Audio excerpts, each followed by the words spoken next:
बख्श देगा हर खता मेरी खुदा, तुम जरा लब को हिला दो या रसूल।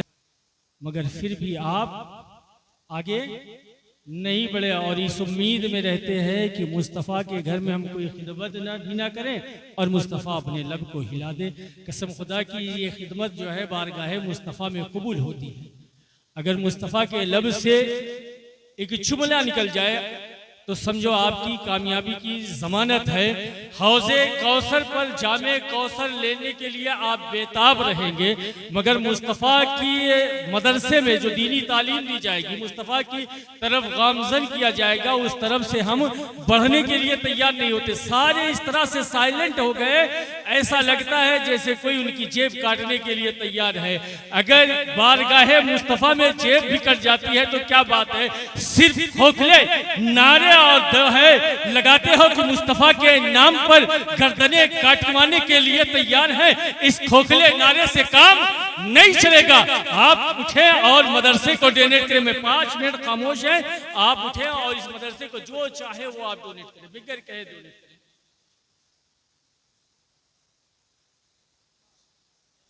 सुभान अल्लाह, सुभान अल्लाह। अतीक भाई की जानिब से 1100 रुपए आप देखिए, सुभान अल्लाह। हजरत ने ऐलान किया, वो ड्राइवर साहब हैं, ड्राइवर साहब ने 55,000 रुपया क्या चलाते हैं गाड़ी, और आपकी जेब में रखा हुआ है फिर भी नहीं निकाल रहे हैं। ताज्जुब की बात है, सिर्फ दावा करते हो। हजरत आए, नात पढ़ी, आपने नोटे उड़ा दी, नोटे उड़ा दी, आगे कह दिया हजरत ने तुझसे और जन्नत से क्या मतलब, वहां भी दूर हो, हम रसूलुल्लाह के जन्नत रसूलुल्लाह के। बेशक जन्नत मुस्तफ़ा की है और हम भी मुस्तफ़ा के हैं, मगर मुस्तफ़ा के मदरसे में देने से हमारे हाथ काम नहीं कर रहे हैं, जेब तक नहीं पहुंच रहे हैं। क्यों? आखिर वजह क्यों? आप देखिए, मेरे मुस्तफ़ा आकाए दो जहां सल्लल्लाहु ताला अलैहि वसल्लम इरशाद फरमाते हैं, कहते हैं कि अगर रब से बातें करने का जी क्या करे तो कुरान खोलकर बैठ जाया करे। आप देखें, रब से हम कलामी का शर्त, रब से जो है मुतवज्जे होने का जो है शर्त उन बच्चों को मिलता है जो कुरान हिफ्ज करते हैं। अल्लाह ने इन बच्चों को क्या मुकद्दर अता फरमाया, क्या नसीब अता फरमाया कि इनके बाप पूरी जिंदगी फख्र करते हुए नजर आएंगे। मेरे मुस्तफ़ा फरमाते हैं कि कुरान एक ऐसी रस्सी है जिसका एक सिरा तुम्हारी जानिब है और दूसरा सिरा तुम्हारे रब की जानिब है। उसी कुरान की तालीम देने के लिए इस मदरसे से आवाज दे जा रही है, मगर फिर भी आपकी जू पर, आपके सर पर कोई जू नहीं रेंग रही है, कोई चीज काम नहीं हो रही है। आप उठे और कम से कम सोचे कि यह मदरसा वो है कि जब आप दुनिया से चले जाएंगे यहीं का बच्चा आके आपको इसाले सवाब करेगा। माशाअल्लाह, नारे तकबीर, नारे रिसालत। माशाअल्लाह, अनस भाई, हाजी बब्बन साहब के साहबजादे अनस भाई 11,000 रुपए पेश करते हैं। माशाअल्लाह, सुभान अल्लाह। आप देखिए, ये मदरसा है, आपका अपना इदारा है, आप नहीं लेके आए फिर भी लिखवा दें, जब आपके हो तब दे दें। आप देखिए कि इस मदरसे में जो बच्चे पढ़ते हैं ना, हजरत ने बयान किया ना कि ये जो बच्चे पढ़ते हैं बरोज़े क़यामत ये बच्चे गवाही देंगे कि इन लोगों ने मुझे दिया है। 10 ऐसे लोगों को अपने घर से ले जाएंगे जिन पे जहन्नम वाजिब होगी, जो वाजिब हो गई थी, उन 10 लोगों को जन्नत में लेके जाएंगे और साथ में कहेंगे ना ये उस्ताद है, इन्होंने पढ़ाया, इन्होंने डोनेट किया, ये मदरसा बनाया। आप देखिए, आप तारीख उठाकर देखिए, हज़रत सुहैल बिन अब्दुल्ला है, वो जंगलों में रहते थे। कुछ लोग उनसे मिलने गए, जब मिलकर वापस आने लगे, जब वापस आने लगे तो किसी ने कहा कि ऐ सुहैल बिन अब्दुल्ला, आप शहर में आ जाएं, आपके हम मिजाज लोग मिल जाएंगे। आप दिन कैसे काटते हैं, रात कैसे काटते हैं, आप दिन और रात किस तरह से काटते हैं, आप शहर को आ जाएं, आपके हम मिजाज लोग मिल जाएंगे। आप यहाँ तन्हाई में कैसे रहते हैं? तो उन्होंने कहा कि आपको किसने कहा कि मैं तन्हाई में रहता हूँ? कहा किसी ने कहा नहीं, मैं खुद देख रहा हूँ। कहा फिर आपने गलत देखा है, जब मुझे रब से से बातें करनी होती है ना तो मैं नमाज के लिए खड़ा हो जाता हूँ, और जब रब की बातें सुननी होती है ना तो मैं कुरान खोलकर बैठ जाता हूँ। कभी अपनी सुनाता हूँ तो कभी उसकी सुनता हूँ। आप देखिए, कुरान एक ऐसी चीज है, एक ऐसा ज़ाब्ता है जो बंदे को दुनिया में भी कामयाबी अता फरमाता है और आखिरत में भी जो है कामयाबी अता फरमाता है। अपना ताल्लुक अपना रब कुरान से जोड़ ले, अपनी रूहों को कुरान की ताज़गी दिया करे। जो बंदा अपना दिन और रात कुरान के हिसाब से जो है गुजारता है वो बंदा सबसे ज्यादा खुश नसीब है। मेरे मुस्तफा फरमाते हैं कि रातों में उठ उठ कर कुरान पढ़ा करो और कुरान पढ़कर रोया करो, कुरान पढ़कर रोया करो। अगर रोना ना आए तो रोने जैसी शक्ल बनाया करो। आप देखे जो है क्या कहते हैं, रोने जैसी शक्ल बनाया करो। एक बंदे ने अपने पीर से पूछा कि अगर रोना ना आता है तो क्या करें? कहा अपने मुकद्दर पे रोया करो कि इतने संग दिल हो चुके हो कि रब की बारगाह में तुम अपने निदामत के आंसू तक नहीं निकाल सकते हो। कसम खुदा की, खौफे खुदा से निकले हुए आंसू एक मक्खी के सर के बराबर होगा तो बरोज़े क़यामत तुम्हारी शफाअत के लिए काफी होगा। आज हमारे हाल क्या है कि हमें कोई खौफ नहीं है, हमें रब से कोई खौफ नहीं है। हम सिर्फ दावा करते हैं कि हम मुस्तफा के आशिक हैं, हम मुस्तफा के गुलाम हैं, मगर देखे मस्जिदें हमारी वीरान होती है, इबादत गाहें हमारी वीरान होती है, सजदा गाहें हमारी वीरान होती है। मुस्तफा से इश्क का दावा करते हैं, नमाज हम नहीं पढ़ते हैं, रोजे हम नहीं रखते हैं, ज़कात हम नहीं देते हैं, यतीमों गरीबों मिस्कीनों की मदद हम नहीं करते हैं, पड़ोसियों का ख्याल हम नहीं रखते हैं, अपने भाइयों का माल हम कसम करते हैं। हम कहते हैं हम मुस्तफा के आशिक हैं, शराब खाने हमसे आबाद है, अय्यशों के अड्डे हमसे आबाद है। हम कहते हैं कि हम मुस्तफा के चाहने वाले हैं, मगर नमाजें हम नहीं पढ़ते हैं। सिर्फ मुस्तफा से इश्क का दावा करते हैं, मगर जो है रब की बारगाह में सजदा रेज़ नहीं होते हैं। मुस्तफा के खानदान से इश्क का दावा करते हैं, मगर रब की बारगाह में सजदा रेज़ हम नहीं होते हैं। कुरान की तिलावत हम नहीं करते हैं। हमारे हालात ऐसे हो चुके हैं कि मदरसे में देने के लिए 1000 रुपये नहीं है, मगर IPL पर लाख लाख रुपए सट्टे लगा देते हैं, जुओं पर लाख लाख रुपए हार जाते हैं, सूदों पर लाखों को लाख वसूलते हैं। जब सूद के पैसे बच्चों के हलक में जाएंगे तो ये दीनी तालीम कहां से सीखेंगे? अरे जो माँ बाप खुद कुरान नहीं पढ़ेगा वो अपने बच्चों को कुरान की तालीम कहां से देगा? जो माँ बाप नमाजें नहीं पढ़ेंगे वो अपने बच्चों को कुरान की तालीम कहां से देंगे? हमें रब से खौफ नहीं है, रब से खौफ नहीं है। आप देखें कि रब का खौफ क्या होता है। अल्लामा सादी फरमाते हैं कि एक बंदा खाने काबे में फंगे रेज पर अपनी पेशानी को रखकर रब की बारगाह में दुआ कर रहा था, अल्लाह क़यामत के दिन मुझे अंधा उठाना, लोगों के सामने रुसवा न करना, अल्लाह मुझे क़यामत के दिन अंधा उठाना, लोगों के सामने रुसवा न करना। हम जैसा कोई गुनहगार बंदा होता, औहनहार बंदा होता, गुनाहों की टोकरी लेकर सर पर चलता तो बात समझ में आती कि मैं गुनहगार बंदा हूँ, मैं अल-मुज़निब बंदा हूँ, मैं खताओं से गिरा हुआ बंदा हूँ। अगर मैं रब की बारगाह में कहूँ कि अल्लाह मेरी गुनाहों को माफ फरमाना, क़यामत के दिन मुझे अंधा उठाना, तो बात समझ में आती है। जब लोग आगे बढ़कर देखते हैं तो कौन होता है? वक्त का गौस अब्दुल कादिर जिलानी होते हैं, जो अपनी पेशानी रब की बारगाह में रखकर संगे रेस पर दुआ करते हैं कि अल्लाह लोगों के सामने शर्मिंदा न करना, रुसवा न करना, क़यामत के दिन मुझे अंधा उठाना। वो बंदा जिसकी सारी जिंदगी रब की बारगाह में सजदा रेज़ होते हुए गुजरी, वो बंदा जिसने दिन और रात सिर्फ इबादत इलाही में गुजारी, कसम खुदा की वो बंदा है जो 40 साल तक ऐशा के वजू से फजर की नमाज पढ़ी है। मगर आज हमारा हाल क्या है? हम 40 मिनट वक्त निकाल कर नमाज नहीं पढ़ते हैं। आज हमारा हाल क्या है कि हम 5 मिनट कुरान की तिलावत नहीं करते हैं, मगर वो बंदा 15 साल तक डेली मुसलसल कुरान खत्म करते हुए नजर आता है। हमें अपना ताल्लुक कुरान से रखना चाहिए। आज आप देखें हम कुरान से दूर होते चले जा रहे हैं,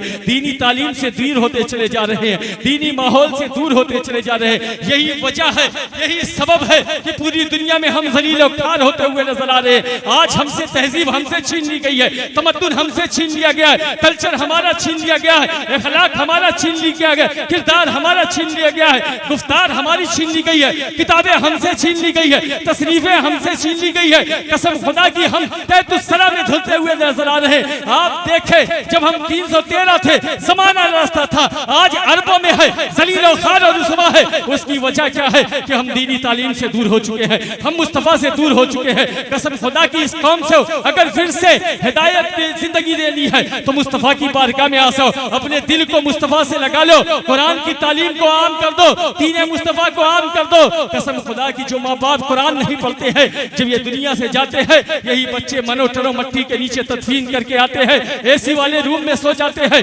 अगले दिन इमाम साहब को बुलाते हैं, मुअज्जिन साहब को बुलाते हैं, मदरसे के बच्चों को बुलाते हैं, इसाले सवाब कराते हैं। आप जिन बच्चों को आपने गाड़ियां दिलाई, बंगले दिलाए, दुनिया के ऐशो आराम कराए, दुनिया के बंगले प्रॉपर्टी बना के दे दी, जिन बच्चों को दे दिया वो बच्चे तदफीन करके एसी वाले रूम में सो जाते हैं। इसाले सवाब किससे करते हैं? जो मदरसे में इमाम साहब और मुअज्जिन साहब चिल्ला चिल्ला के 1100 रुपया मांग रहे हैं, सरकार गौसे आजम के नाम से दे दो। जिन्हें नहीं देते वही इमाम साहब आएंगे, इसाले सवाब करेंगे और अगले दिन आपके बच्चे माल पर बैठ जाएंगे। आपके कपड़ों तो गरीबों में तकसीम कर देंगे, मगर माल पर सांप बनकर बैठ जाएंगे।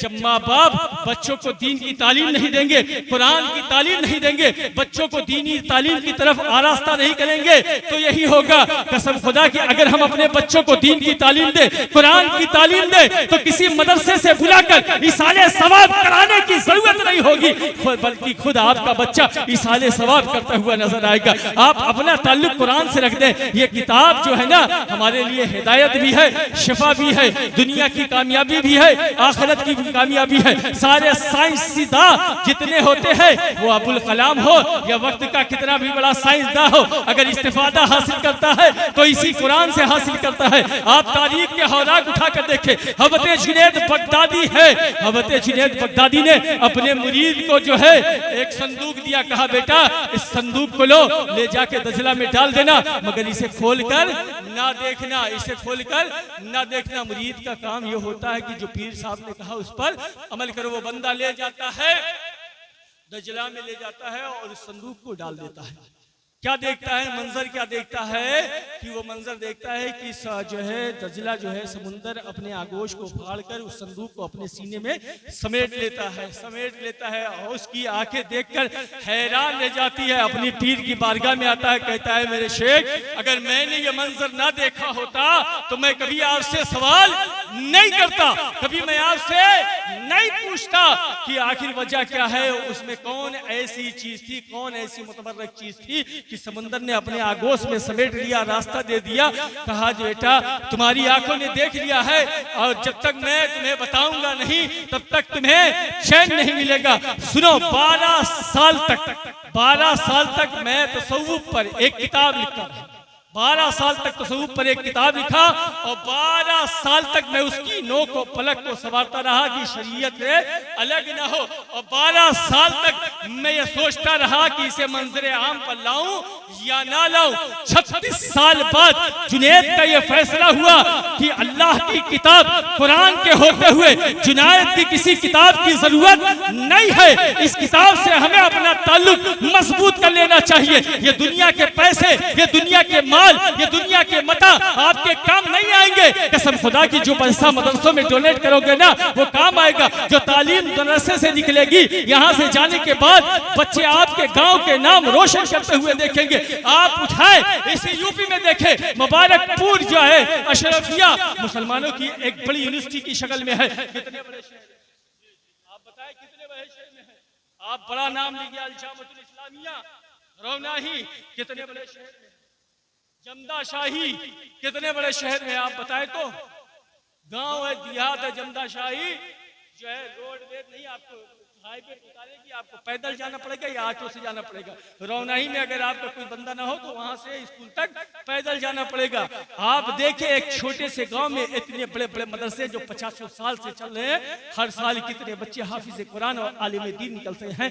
क्या आप जो है आप डोनेट नहीं कर सकते, आप दे नहीं सकते हैं, अपने मदरसे को आगे नहीं बढ़ा सकते हैं।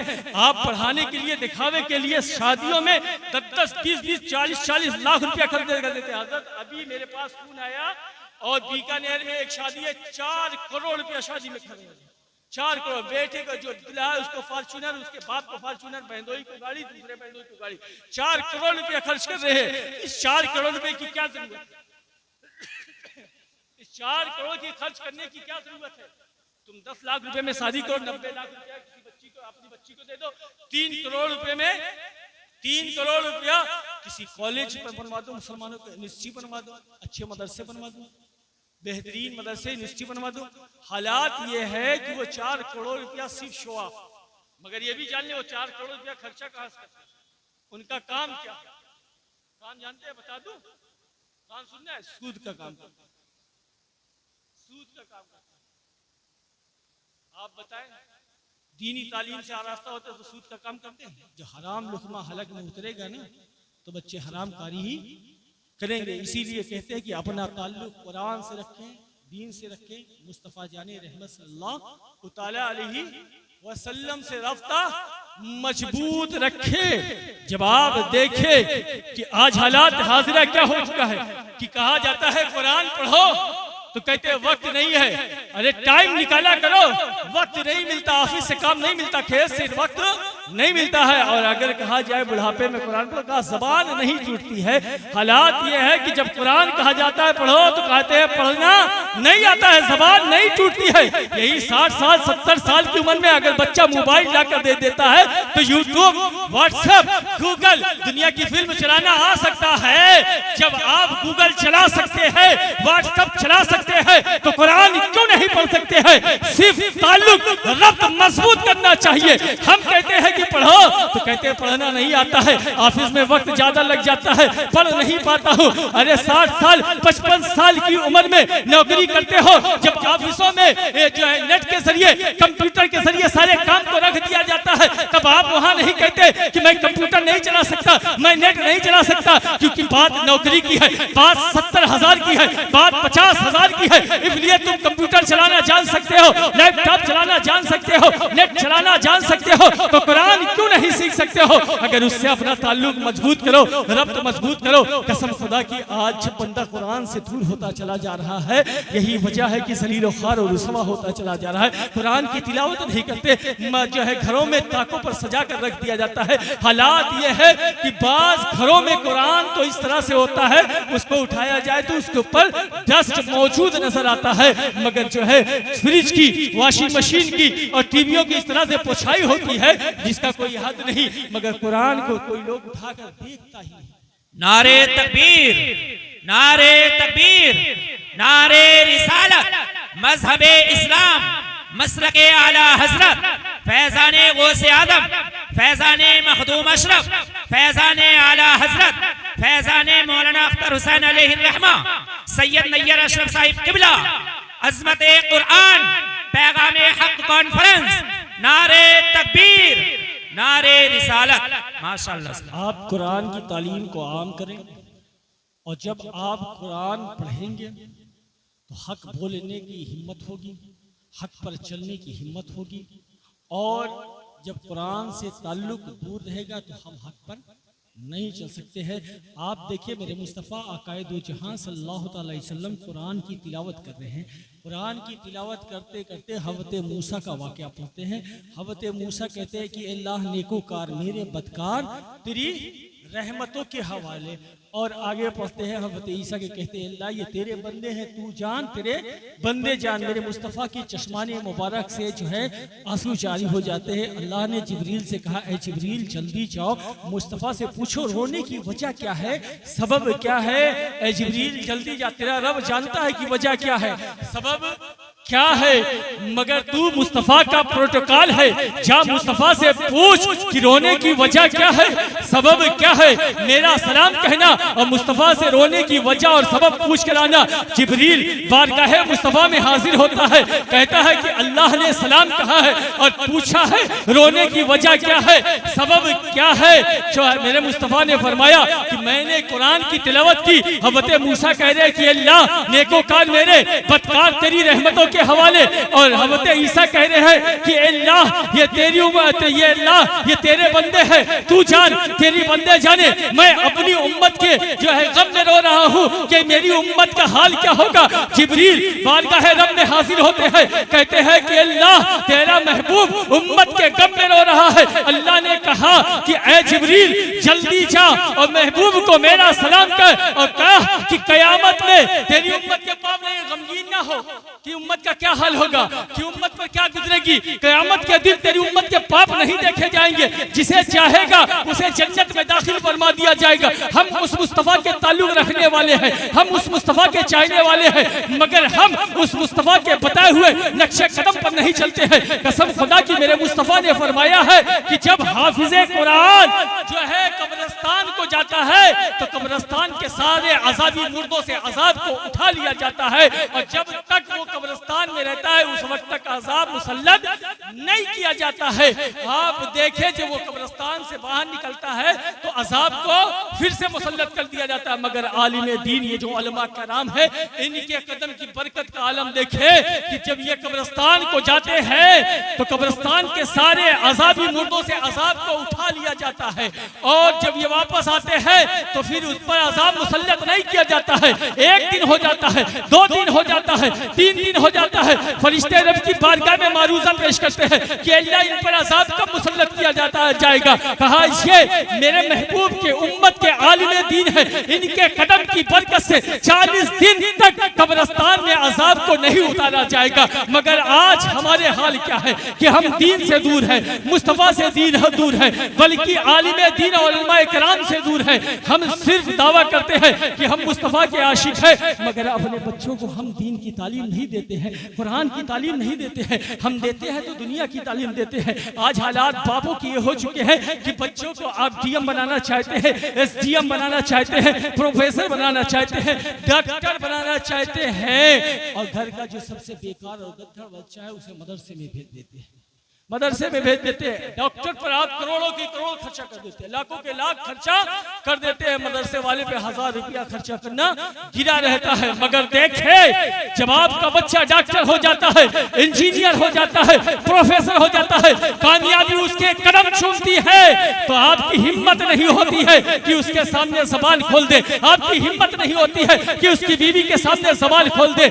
आप अपना वक्त इन्हीं उलमा के साथ गुजारते हैं, इमाम के साथ गुजारते हैं, मदरसों के साथ गुजारते हैं, मगर जिन बच्चों को आपने हकीर समझा, जिन बच्चों को आपने सबसे गिरा हुआ समझा, जिन बच्चों को आपने सबसे गद्दार समझा, वो बच्चा जब आलिम दीन बनकर निकलता है, हाफिज़े कुरान बनकर निकलता है, इस बात से डरता है कि माँ की शान में कोई गुस्ताखी न हो जाए, बाप की शान में गुस्ताखी न हो जाए। कसम खुदा की, जिसे आपने डॉक्टर बनाया, इंजीनियर बनाया, प्रोफेसर बनाया, आपने जिसे लेक्चर बनाया, वो बच्चा रब की बारगाह में अगर हाथ उठाकर दुआ करे तो क्या पता उसकी दुआ कबूल होगी या नहीं।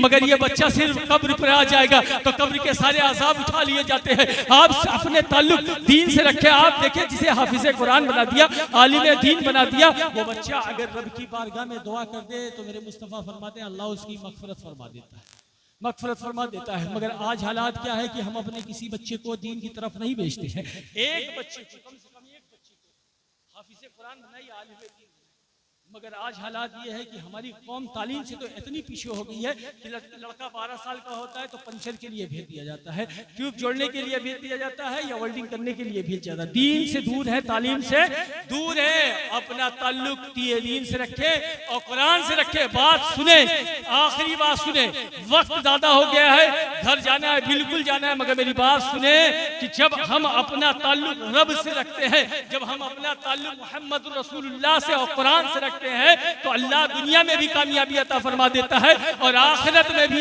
जो है कामयाबी अता फरमा देता है। आप देखिए दुनिया की कोई भी तालीम आप दिला दो, बच्चा आपको मैदान महशर में शफाअत नहीं कराएगा, मगर जब हाफिज़े कुरान बन जाएगा, आलिम दीन बन जाएगा, तो कसम खुदा की जो है बच्चा आपकी शफाअत करते हुए नजर आएगा। आप तारीख उठाकर देखें कि एक बंदा दुनिया दुनिया से फौत हो जाता है, दुनिया से चला जाता है, अपनी कब्र में जाता है। जब अपनी कब्र में जाता है तो उसकी कब्र में अजाब को मुसल्लत कर दिया जाता है। जब उसकी कब्र में अजाब जब मुसल्लत हो जाता है, कुछ अरसा गुजरने के बाद, कुछ दिन गुजरने के बाद उसकी कब्र से अजाब को उठा लिया जाता है। वो रब की बारगाह में मारूजा पेश करता है, अल्लाह आखिर तेरी दरियाए रहमत जोश में आने की वजह क्या है, सबब क्या है कि मेरी कब्र से अजाब को उठा लिया गया। अल्लाह रब्बुल इज्जत इरशाद फरमाता है कि जब तू दुनिया से आया था, तेरी बीवी थी, वो हमल से थी, उसे बेटा हुआ, वो बेटा 4 साल 4 महीना 4 दिन का हुआ। आज उसकी बिस्मिल्लाह खानी की रस्म अदा की जा रही है। आज वो अपनी तोतली जबान से बिस्मिल्लाहिर्रहमानिर्रहीम पढ़ रहा है। मेरी दरियाए रहमत जोश में आई कि जिसका बेटा मुझे रहमान और रहीम कहे, मैं उसके बाप की कब्र में अजाब दूं। आप सोचे, अगर बंदा बिस्मिल्लाहिर्रहमानिर्रहीम कहता है तो रब उसके बाप की कब्र से अजाब को उठा लेता है। अरे जिसका बेटा हाफिज़े कुरान हो जाए, जिसका बेटा आलिम दीन हो जाए, तो पूछो उसकी शान क्या होगी। कसम से उसकी कब्र जो है ना, जन्नत के बागों में से एक बाग होगी। आज देखे कि आज हालात क्या है कि हम अपने बच्चों को दीन की तरफ जो है रागिब नहीं कराते हैं। हमारे पास टाइम ही नहीं है, वक्त ही नहीं है कि हम दीन की तरफ रागिब करें। आज हम दीन की तरफ चले, अगर वक्त मिला करे तो कुरान की तिलावत कर लिया करो, वक्त मिला करे तो दरूद पढ़ लिया करो, वक्त निकाल कर मस्जिदों को आबाद कर दिया करो। मगर आज हालात है, अगर वक्त मिलता है तो कान में लीड लगाकर जो है गाने सुनते हैं, काम करते रहते हैं, गाने सुनते रहते हैं, सफर करते रहते हैं, गाने सुनते रहते हैं। अगर वक्त मिलता है तो स्क्रीन मोबाइल ऑन करके फिल्में देखते रहते हैं। कसम खुदा की मेरे मुस्तफा पर क्या गुजरती होगी, जिस उम्मत को मेरे मुस्तफा ने सींचने के लिए अपने शिकम पर पत्थर बांधा है। आज वो उम्मत किस तरह से चाहे उस तरह में धंसती हुई नजर आ रही है, किस तरह से जलील और खार नजर आ रही है। जो कौम मेरे मुस्तफा के दीन को पीठ के पीछे रख देती है, अल्लाह उससे खुशियां छीन लेता है। आप तारीख उठाकर देखें, यमन की तारीख उठाकर देखें, शाम की तारीख उठाकर देखें, बर्मा की तारीख उठाकर देखें, अपने मुल्क की तारीख उठाकर देखें कि आज मुसलमान किस तरह से जलील और खार और रुसवा है। उसकी वजह और सबब है कि हमने मुस्तफा के दीन को पीठ के पीछे रख दी है। जो कौम मुस्तफा के दीन को पीठ के पीछे रखता है, अल्लाह उससे खुशियां छीन लेता है। आज हमारे पास अगर वक्त है तो अपने कारोबार के लिए है, वक्त है तो अपने बच्चों के लिए है, वक्त है तो अपने लवाजिमात के लिए है, वक्त है तो होटलों पे बैठकर मुफ्त की मुफ्तगिरी करने के लिए है, वक्त है तो अपने बच्चों के स्कूल के लिए है, ट्यूशन के लिए है। हमारे पास वक्त नहीं है तो कुरान पढ़ने के लिए है, नहीं है नमाज पढ़ने के लिए, नहीं है दीन की तरफ चलने के लिए, नहीं है दुनिया के आराइशों को इकट्ठा करने के लिए टाइम है, दुनिया के पैसे को हासिल करने के लिए टाइम है। मगर सोचे अपने कब्र की तारीखी को, सोचे अपनी कब्र के तारीखी की, सोचे कि बरोज़े महशर जब रब के हुजूर खड़े होगे, रब सवाल करेगा, रब पूछेगा कि तुमने अपने एक एक वक्त कहाँ गुजारे, एक एक लम्हा कहाँ गुजारे, एक एक सेकंड का, एक एक लम्हे का सवाल किया जाएगा। अगर माँ बाप एक दिन का जो है सवाल कर ले तो आप जवाब नहीं दे सकते हो। रब की बारगाह में 70 साल 90 साल की जिंदगी है, तो रब एक एक सेकंड एक एक लम्हे का तुमसे सवाल करोगे तो क्या तुम जवाब दोगे? जब रब पूछेगा कि तूने जवानी कहाँ गुजारी, तो क्या कहेगा? अल्लाह मैंने जवानी अय्याशियों के अड्डे पर गुजारी। क्या जवाब देगा? अल्लाह मैंने जवाबी शराब खाने पर गुजारी। क्या जवाब देगा कि मैंने IPL पर सट्टे लगाते हुए गुजारी? क्या जवाब देगा कि बाजार में चलने वाली बच्चियों पर निगाहें डालते हुए गुजारी? क्या जवाब देगा कि अपने भाइयों का माल गसब करते हुए गुजारी? क्या जवाब देगा कि उलमा की तौहीन करते हुए गुजारी? कसम खुदा की वो बंदा कितना खुश नसीब होगा जो कहेगा अल्लाह मैंने जवानी रुकू में गुजारी, मैंने जवानी सजदों में गुजारी, मैंने जवानी तेरे बारगाह में सजदा रेज होते हुए गुजारी और तेरे मुस्तफा पर नाते मुस्तफा पढ़ते हुए गुजारी। कसम खुदा की वो बंदा कितना खुश नसीब होगा जो अपने मुस्तफा पर दरूद पढ़ते हुए नजर आएगा। आप देखें मेरे मुस्तफा कहते हैं अना हबीबुल्लाह, मैं अल्लाह का हबीब हूँ। और जो बंदा जवानी में तौबा करता है वो भी अल्लाह का हबीब है। आज मौका अच्छा है, गनीमत है, बेहतर है। वक्त जो है जाय करने से बेहतर है कि अपनी गुनाहों से तौबा करें, रब की बारगाह में सजदारेज हो। अल्लाह की बारगाह में दुआ है कि अल्लाह हम सबको कुरान पढ़ने की तौफीक अता फरमाए और अपनी बारगाह में हम सबको सजदारेज होने की तौफीक और रफीक अता फरमाए। व आखिर दाना वल्हम्दुलिल्लाहि रब्बिल आलमीन। अस्तगफिरुल्लाह रब्बी मिन कुल्लि ज़ंबि व अतूबु इलैहि। अशहदु अन ला इलाहा इल्लल्लाह व अशहदु अन्न मुहम्मदन अब्दुहु व रसूलुहु। ला इलाहा इल्लल्लाह मुहम्मदुर रसूलुल्लाह सल्लल्लाहु तआला अलैहि वसल्लम।